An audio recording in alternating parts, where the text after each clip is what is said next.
अस्सलाम वालेकुम नाजरीन, मैं मोहम्मद असलम हुसैन सियासत की खबरों में आप सबका इस्तकबाल करता हूँ। रेसलिंग फेडरेशन ऑफ इंडिया में जारी जद्दोजहद के दरमियान ये तौक़े की जा रही थी कि आज फेडरेशन के सदर ब्रिजभूषण सिंह कोई फैसला ले सकते हैं। उन्होंने आज 22 जनवरी उत्तर प्रदेश के अयोध्या में रेसलिंग एसोसिएशन की एग्जीक्यूटिव मीटिंग बुलाई थी, लेकिन आज अचानक इस मीटिंग को मनसूख करने का फैसला किया गया है। इजलास मुलतवी करने का फैसला वजारत खेल की पाबंदी के बाद किया गया है। अब यह मुलाकात 4 हफ्ते तक नहीं होगी। आज तयशुदा मीटिंग में ब्रिजभूषण एग्जीक्यूटिव मेमोरान के सामने अपना रुख पेश करने वाले थे। हफ्ते की शाम को वजारत खेल ने WFI के असिस्टेंट सेक्रेटरी विनोद तोमर को डिसिप्लिन के इल्ज़ाम में मुअत्तल कर दिया। इसके साथ ही पहलवानों के इल्ज़ामात की तहकीकात मुकम्मल होने तक WFI की सरगर्मियों पर फौरी तौर पर पाबंदी लगा दी गई है। कांग्रेस लीडर राहुल गांधी की क़यादत में कांग्रेस की यात्रा जम्मू कश्मीर के कठुआ जिले के पैरानगर से आज यानी इतवार की सुबह दोबारा शुरू हुई। हफ्ते को जम्मू के नारवाल इलाके में 2 धमाकों के बावजूद यात्रा अपने आखिरी मरहले तक जारी रही, जिसमें 9 अफराद जख्मी हुए थे। कांग्रेस के जनरल सेक्रेटरी KC वेणुगोपाल ने ANI को बताया कि कांग्रेस की यात्रा जारी रहेगी चाहे कुछ भी हो। जब यात्रा पर जम्मू कश्मीर के जुड़वां धमाकों के असरात के बारे में पूछा गया था। यात्रा अपने आखिरी मरहले पर है और इसमें अब तक कई जाने पहचाने चेहरे शामिल हो चुके हैं। यात्रा 30 जनवरी को श्रीनगर में इख्तिताम पजीर होगी। मरकजी हुकूमत ने BBC की documentary India the Modi question से मुतालिक यूट्यूब वीडियोस और ट्विटर पोस्ट ब्लॉक करने के लिए हिदायत जारी की है। ज़राए ने यह बात बताई।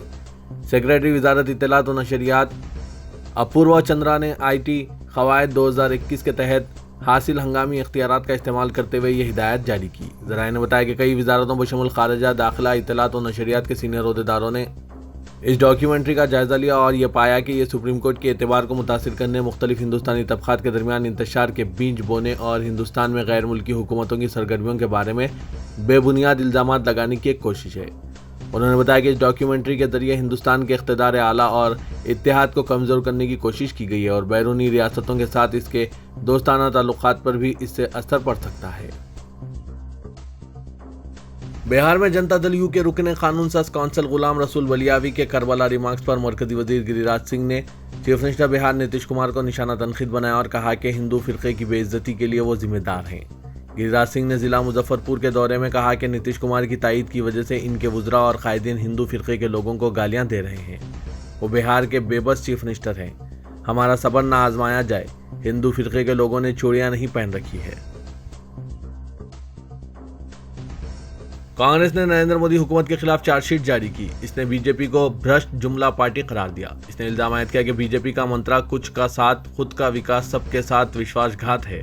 अपोजिशन पार्टी ने यह भी कहा कि राहुल गांधी श्रीनगर के लाल चौक इलाके में प्रदेश कांग्रेस कमेटी के दफ्तर में तिरंगा लहराएंगे। इसके बाद शेर कश्मीर स्टेडियम में जलसे-आम मुनक्किद होगा, जिसके साथ ही कन्याकुमारी तक कश्मीर भारत जोड़ो यात्रा इख्तिताम को पहुंचेगी। AICC हेडक्वार्टर्स नई दिल्ली में प्रेस कॉन्फ्रेंस से खिताब करते हुए general secretary in-charge communications Jairam Ramesh और general secretary in-charge organisation KC Venugopal ने कांग्रेस की यात्रा के बाद चलाए जाने वाले प्रोग्राम हाथ से हाथ जोड़ो अभियान का लोगो भी जारी किया। आसाम के वज़ीर आला हिमंता बसवा शर्मा, जो अपने मुतनाज़ा बयानात के लिए बदनाम हैं, उन्होंने एक मरतबा फिर यह हैरत अंगेज़ बयान दिया है कि वो शाहरुख खान को नहीं जानते हैं। उन्होंने पठान फिल्म के खिलाफ गुवाहाटी में थिएटरों में एहतजाज पर मीडिया की जानिब से पूछे गए सवाल के जवाब में कहा कि कौन शाहरुख खान, मैं नहीं जानता कि वो कौन है और ना इनकी फिल्म के बारे में मुझे कुछ मालूम है। यहाँ आसाम में आसाम की फिल्म डॉक्टर बेजबरवा 2 भी रिलीज़ होने वाली है। लोग इसे देखने और सिनेमा आर्ट को समझने की कोशिश कर रहे हैं। उन्होंने इसके साथ ये वजाहत भी की कि थिएटरों में तोड़फोड़ पर तशद्दुद एहतजाज किसी भी कीमत पर बर्दाश्त नहीं किया जाएगा। अगर ऐसा होगा तो मुजाहिरीन के खिलाफ सख्त से सख्त कार्रवाई की जाएगी। Senior Congress leader, Delhi state हज कमेटी के साबिक चेयरमैन, कांग्रेस अक़लियती शोबे के साबिक सेक्रेटरी और कॉलम निगार अनीस दरानी का हफ्ते की सुबह नोएडा के एक अस्पताल में इंतकाल हो गया। वो 75 साल के थे।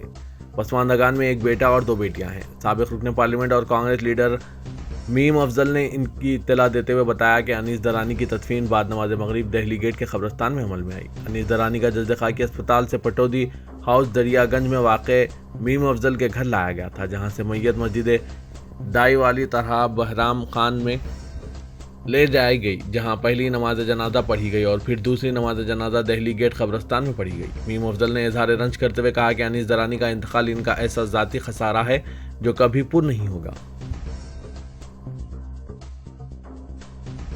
मशहूर कांग्रेसी रहनुमा दिल्ली हज कमेटी के साबिक चेयरमैन और मशहूर कालम नवीसी जनाब अनीस दरानी के साने इर्तिहाल पर प्रोफेसर अख्तरुल वासी ने अपने गहरे और दिली रंज व गम का इजहार करते हुए दुआ की है कि खुदा इन्हें अपने जवार रहमत में जगह दे और पसमानदगान को सब्र जमील अता फरमाए। मशहूर इस्लामी मुफक्किर और दानिश्वर प्रोफेसर अख्तरुल वासी ने कहा कि अनीस दरानी अपने बेखौफी, फैसलाकुन राय और मिली दर्दमंदी के लिए जाने जाते थे। उन्होंने मशहूर कांग्रेसी क़ायद, साबिक़ मेंबर पार्लियामेंट और साबिक़ सिफारतकार जनाब मीम अफजल के साथ मिलकर कई अहम मैदानों में नुमायां किरदार अदा किया है। इनका इस तरह अचानक दुनिया से चला जाना हम सब के लिए इंतहाई अफसोस की बात है। अल्लाह इन्हें अपनी रहमत में जगह अता फरमाए। कोलकाता में 23 जनवरी को बड़े पैमाने पर नेताजी सुभाष चंद्र बोस का यौम पैदाइश मनाने के आरएसएस के मंसूबों के दरमियान इनकी दुख्तर अनीता बोस ने कहा है कि तंजीम की आइडियोलॉजी और कौम परस्त लीडर के सेकुलरिज्म और जामियत के नज़रियात में कोई मुमासलत नहीं है और वो एक दूसरे से कोसों दूर है। उन्होंने इस बात से इत्तेफाक किया कि इनके वालिद के यौम पैदाइश पर धूमधाम से जज्वी तौर पर बीजेपी और आरएसएस मफादात की तकमील हो रही है। उन्होंने कहा कि जहाँ तक नज़रियात का ताल्लुक है, मुल्क की किसी भी दूसरी जमात से ज़्यादा कांग्रेस पार्टी नेताजी के साथ मुमासलत रखती है। आरएसएस सरबराह मोहन भगवत नेताजी सुभाष चंद्र बोस के यौम पैदाइश के मौके पर कोलकाता के शहीद मीनार मैदान पर एक जलसे-आम से खिताब करेंगे। अनीता बोस ने कहा कि बीजेपी और आरएसएस नेताजी के तमाम मज़ाहिब के एहतराम के नज़रिए की अक्कासी नहीं करते, जो एक सच्चे हिंदू थे लेकिन दूसरे मजहब के बड़ा एहतराम में यकीन रखते थे। लोकसभा स्पीकर ओम बिरला ने कहा है कि सदर जमहूरिया पार्लियामेंट की मौजूदा इमारत में दोनों ऐवानों के मुश्तरका इजलास से खिताब करेंगे। इसके साथ ही उन्होंने इन क़यास आराइयों को ख़त्म कर दिया कि ये इजलास नई इमारत में होगा। ऐसी इत्तलात आ रही थी कि सदर जमहूरिया द्रौपदी मुर्मू नई इमारत में दोनों ऐवानों के मुश्तरका इजलास से खिताब करेंगे। ओम बिरला ने एक ट्वीट में कहा कि पार्लियामेंट की नई इमारत अभी ज़ेर तामीर है। पार्लियामेंट का बजट सेशन 31 जनवरी को शुरू होगा और पहला मरहला 13 फरवरी तक जारी रहेगा। पार्लियामेंट 13 मार्च को दोबारा तलब की जाएगी और 6 अप्रैल तक जारी रहेगी। एक शख्स के मुबैना गैर कानूनी तब्दीली मजहब के इल्ज़ाम में एक यूनिवर्सिटी वाइस चांसलर के बशमूल 10 अफराद के खिलाफ एक मुकदमा दर्ज किया गया और 50 दीगर नामालूम अफराद पर भी इल्ज़ाम आयद किए गए हैं। पुलिस ने सर्वेंद्र विक्रम सिंह नामी एक शख्स की शिकायत पर यह केस दर्ज किया है। इसने रामचंद्र नामी एक शख्स से मुलाकात की जिसने इसे बताया कि Sam Higginbottom university of agriculture technology and sciences Prayagraj ईसाईयत कबूल करने पर पैसे दे रहे हैं। मुत्तहदा अरब इमारत में डिजिटल भीख मांगने वालों को अब न सिर्फ 10,000 दरहम जुर्माने का सामना होगा बल्कि 3 माह कैद भी भुगतनी होगी। तफसीलात के मुताबिक यूएई इदारे पब्लिक प्रोसिक्यूशन ने खबरदार किया है कि डिजिटल जराए को भीख मांगने में इस्तेमाल करने पर 10,000 दरहम जुर्माना और 3 माह तक कैद की सज़ा मुकर्रर की गई है। कानून के मुताबिक किसी भी डिजिटल जरिए को इस्तेमाल करते हुए माली इमदाद तलब करना कानूनी तौर पर मना है। ऐसा करने वाले कानून की शक 51 के तहत सज़ा के मुस्तहिक होंगे। इमारत अल-यौम अखबार के मुताबिक महकमा इंसदादे गदागरी ने गुज़िश्ता दिनों लग्जरी गाड़ी की मालिका एक मालदार खातून को भीख मांगते हुए गिरफ्तार किया था। अबूधाबी पुलिस के मुताबिक महकमा इंसदादे गदागरी की टीम ने एक ऐसी पेशावर भिखारी खातून को गिरफ्तार किया जो रोज़ाना मुख्तलिफ मसाजिद के बाहर खड़े होकर भीख मांगती थी। शहजादा मीर मोहम्मद अजमत अली खां अजमत जा बहादुर को हैदराबाद का 9वां निज़ाम मुकर्रर किया गया है। वाला शान अजमत जा बहादुर के दफ्तर से जारी इलामे में बताया गया है कि आसिफ सामी नवाब मीर बरकत अली खां वाला शान मुकरम जा बहादुर की ख्वाहिश और इनकी हयात में ही जारी करदा हुक्मनामे के मुताबिक प्रिंस मुकरम जा बहादुर के जानशीन के तौर पर नवाब मीर अजमत अली खां अजमत जा बहादुर को मुकर्रर कर दिया गया था। 20 जनवरी जुम्मे को चौमहला पैलेस में रात 8:30 बजे मुनक़िदा एक तकरीब में दुआया इज्तिमा के बाद एक सादा सी तकरीब मुनक़िद हुई जिसमें शहजादा अजमत जा बहादुर को मुकरमजा का जानशीन मुकर्रर कर दिया गया और इनकी तख्त नशीनी अमल में आई। इस मौके पर आसिफ सामीन के अफराद ख़ानदान, ट्रस्टीज़, करीबी दोस्त, बही ख्वाह और अमले के अरकान मौजूद थे जिन्होंने इस तकर्रुर को तस्लीम किया है। तेलंगाना के वज़ीर आला के चंद्रशेखर राव ने तेलंगाना के बजट तजावीज़ 2023-24 का जायजा इजलास तलब किया। मुख्तलिफ महकमा जात से उसूल बजट तजावीज़ पर तबादला ख्याल किया। 3 फरवरी से असेंबली बजट सेशन मुनक़िद किया जाएगा। मालियाती साल 2023-24 के लिए 2,85,000 करोड़ या 3 लाख करोड़ का तखमीना बजट पेश होने की तौक़े की जा रही है। 8 साल कबल तेलंगाना की फीकस आमदनी 1,24,000 करोड़ रुपए थी जो अब बढ़कर 2,75,000 तक पहुंच गई है। मरकजी हुकूमत की जानिब से कई माली तहदीदात आयद करने के बावजूद तेलंगाना की रिकॉर्ड सतह पर शरह नमो दर्ज हो रही है। हर साल मार्च के पहले हफ्ते में असेंबली का बजट सेशन मुनक़िद होता था, ताहम चीफ मिनिस्टर KCR ने चंद माह से कौमी सियासत पर अपनी तवज्जो मरकूज की है। तेलंगाना की तरक्की और बहबूद को चीफ मिनिस्टर सारे मुल्क में रोल मॉडल के तौर पर पेश कर रहे हैं। सदर तेलंगाना प्रदेश कांग्रेस ए रेवंत रेड्डी ने बताया कि वो 6 फरवरी से 60 दिन तक रियासत में हाथ से जोड़ो यात्रा का आगाज कर रहे हैं।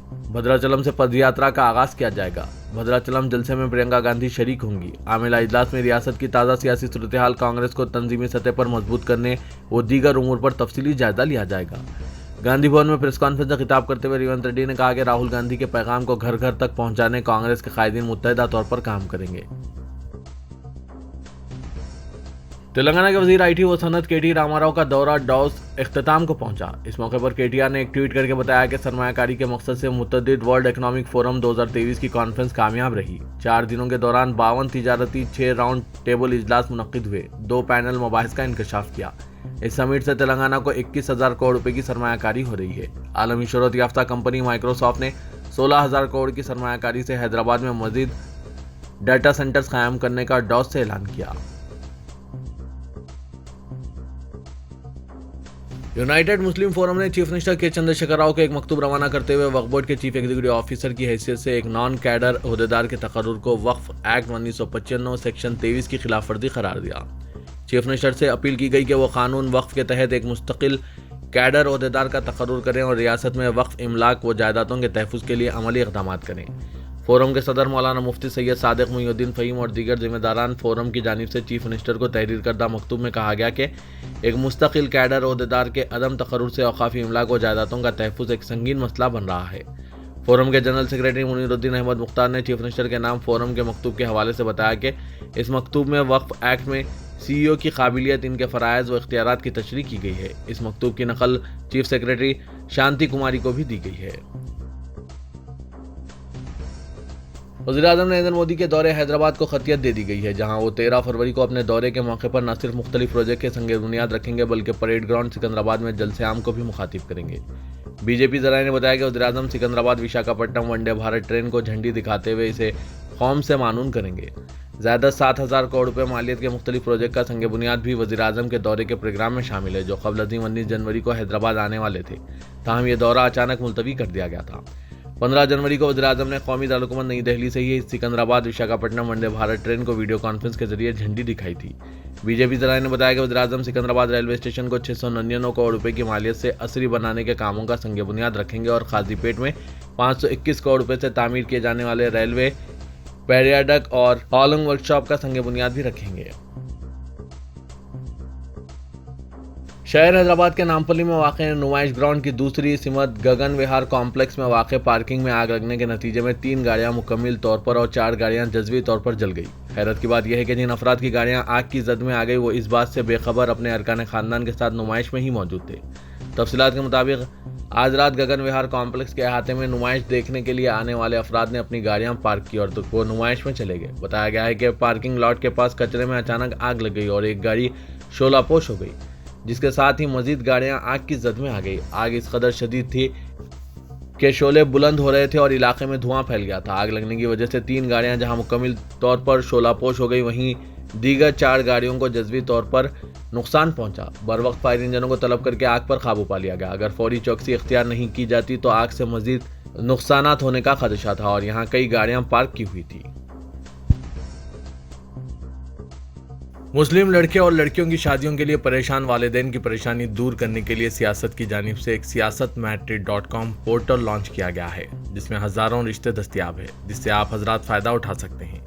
तालीमी एतबार से अलग अलग ज़ुमरों में इस पोर्टल पर रिश्ते मौजूद हैं। आप हजरात siasatmatri.com पर जाकर रिश्तों का इंतखाब कर सकते हैं। वेबसाइट का लिंक सियासत की आज की खबरों के डिस्क्रिप्शन में भी दिया जा रहा है।